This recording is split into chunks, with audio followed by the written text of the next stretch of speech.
Hello everyone, চলে এলাম একটা নতুন ভিডিও নিয়ে। আজকে ডাল ডিমের যুগলবন্দি একটা আইটেম। আমি প্রথমে 100 গ্রাম মুসুর ডাল নিয়েছিলাম। মুসুর ডালটাকে 1 ঘন্টা মতো ভিজিয়ে রেখেছিলাম।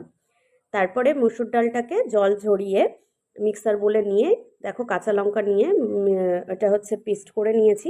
কনসিস্টেন্সিটা ঠিক এরকম হবে মুসুর ডালটা বেটে। তারপরে ওর মধ্যে 2টো ডিম অ্যাড করেছি। তারপরে একটু নুন, একটু গোলমরিচ গুঁড়ো অ্যাড করে ওটাকে ভালো করে মিক্স করে নিয়েছি। তারপরে কড়াইতে তেল গরম করে ওই মিক্সারটা ঢেলে দিয়েছি। অমলেটের মতন তোমাকে ভেজে নিতে হবে এপিট ওপিট করে। একটা পাশ ভালো করে ভাজা হয়ে গেলে আমি আরেকটা পাশ উল্টিয়ে ভালো করে ভেজে নিয়েছি। দেখো খুব সুন্দর করে ভেজে নিয়েছি। তারপরে আলু ডুমো ডুমো করে কেটে রেখে দিয়েছিলাম। তারপরে পেঁয়াজ কেটে রেখেছি, টমেটো কেটে রেখেছি। তারপরে কড়াইতে তেল গরম করে জিরে আর তেজপাতা ফোড়ন দিয়েছি। আমার কাছে হিং ছিল না বলে আমি হিং দিতে পারিনি, তোমাদের কাছে থাকলে তোমরা অ্যাড করো।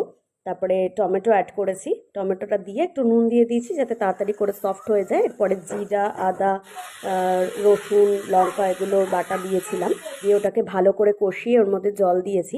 আর যেটা ভেজে রেখেছিলাম ওগুলোকে ভালো করে কেটে নিয়েছি। তারপরে ঝোল ভালো করে ফুটে উঠলে ওগুলো অ্যাড করে দেখো লাস্টে নামানোর আগে ঘি গরম মশলা অ্যাড করেছি।